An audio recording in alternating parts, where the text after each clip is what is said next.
So I want to add a little bit here on climate change as a risk. I'm not going to go into what are the various systems that are under risk, but I will show the global risk report which the World Economic Forum puts out every year. This is for Global Risk Report 2022, the 17th edition.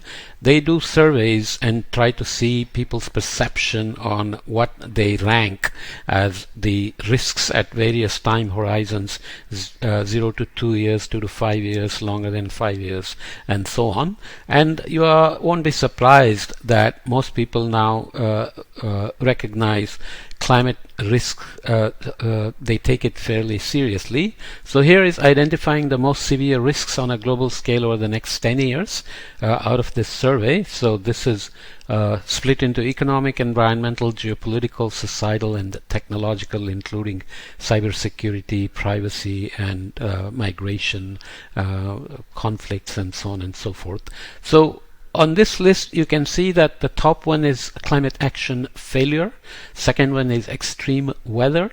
Third one is biodiversity loss, and then comes social cohesion erosion, which has become much more obvious during the pandemic, and livelihood crises, which have also been made worse by the pandemic, infectious diseases, which are of course made worse by the pandemic, COVID, as well as impacts of climate on human health, human environmental damage, natural resource crisis, debt crisis, and then geoeconomic confrontation. So the issue, of course, is if people feel so passionately about it and or they are so worried about it, even at country scales, why is it that climate action is not going at the speed that we should be going at in terms of meeting the global warming targets? So those are kind of key questions that often get conflated with political interests, short political election cycles,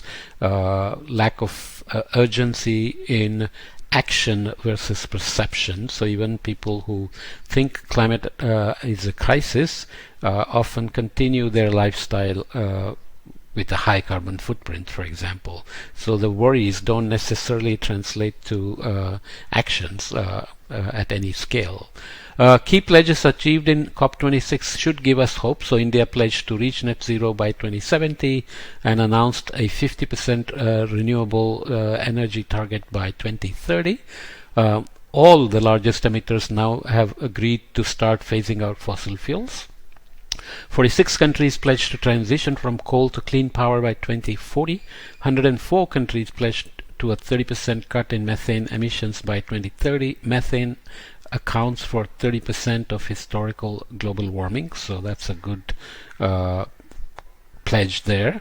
141 countries that account for 91% of the world's forests pledged to end deforestation by 2030. There have been other UNFCCC plans before on RED plus, reduced emissions from deforestation and forest degradation and so on, but deforestation continues, even though there are some evidence that it's flattening out in many places, especially in the tropics.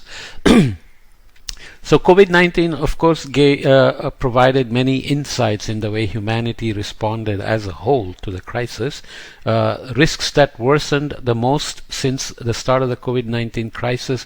Again, so social cohesion erosion is there, livelihood crisis. Climate action failure ranks third here, which is something we discussed in other contexts, in other podcasts here, where the impacts on economy and the stimulus funds to revive the economies haven't been paying attention to climate action necessarily, because every time there is a crisis that is related to economy, like the pandemic impact on the economy, the focus goes to reviving the economies at any means and not necessarily making it climate friendly. So this is an unfortunate reality.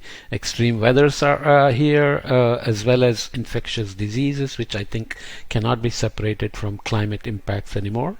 Human environmental damage is here. Youth disillusionment also relates to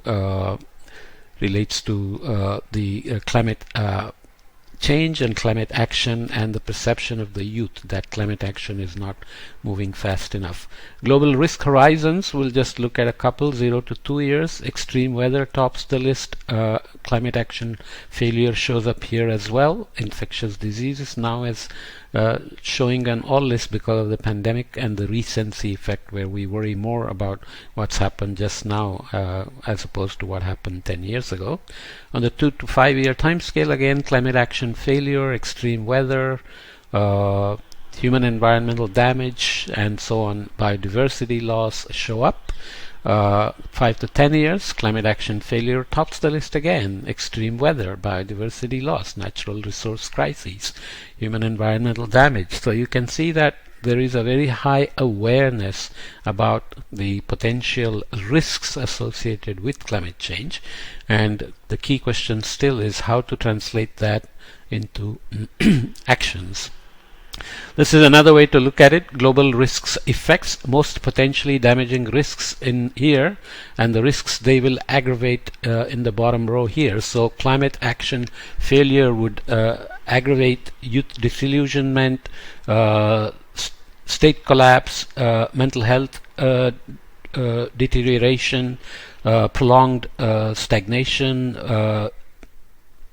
and so on and so forth. So it cascades all the way down into biodiversity loss, of course, and extreme weather again percolates through all these things, including industry and migration, infectious diseases, human environmental damage, and so on and so forth. So not unexpected, but it's good to know how many things are dependent on the failure of climate action, how the socioeconomics and the winners and losers and so on get created based on climate action or lack thereof, right?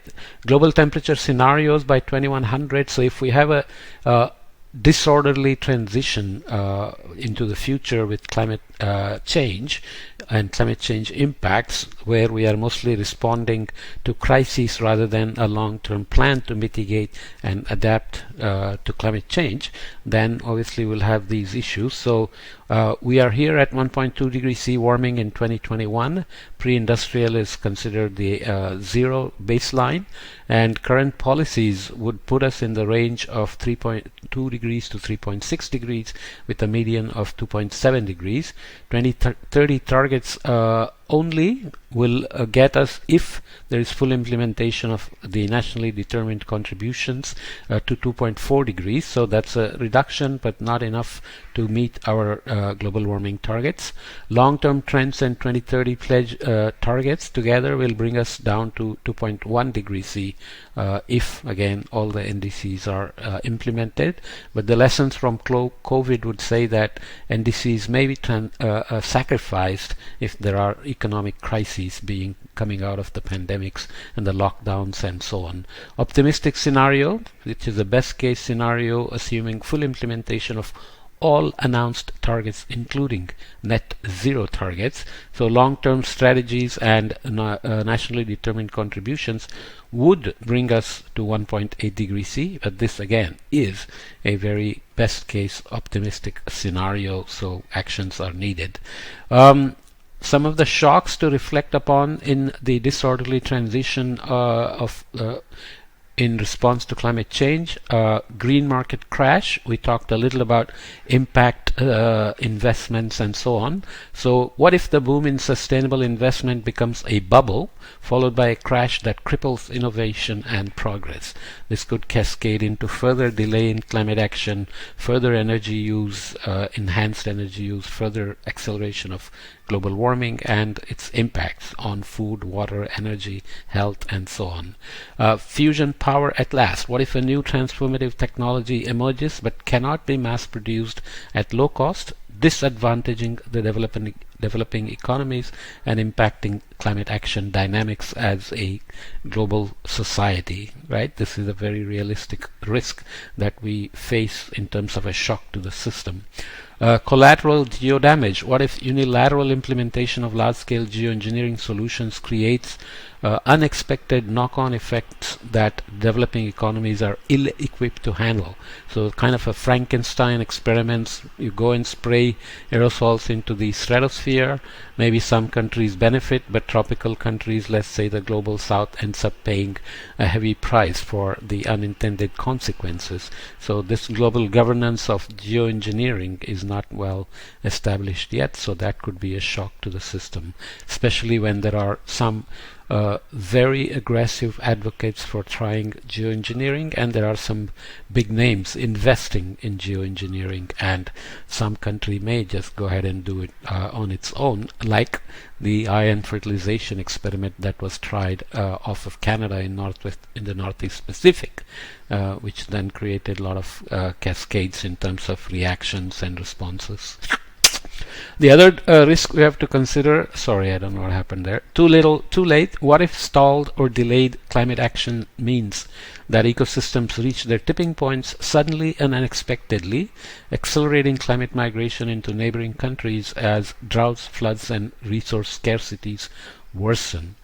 A shock to be looked carefully at in terms of what we should reflect on, and this is again consistent with action that could be too little too late when we look at emission gaps that we have done several times already. This is from Climate Action Tracker November 2021 update. So here we are in terms of global greenhouse gas emissions in gigaton CO2 equivalent per year, and here is the time scale going from the 1990s to 2100, where we are taking historical emissions, which is unfortunately on business as usual trajectory because the negotiations have not produced real drawdown yet or reductions in emissions yet. So we are already behind for many of the targets like 1.5 and 1.8 and 2.1, but the ambition gap in 2030 is about 19 to 23 gigaton CO2 equivalent. So we are really running short of time each day in terms of where we are headed and what is needed for these targets.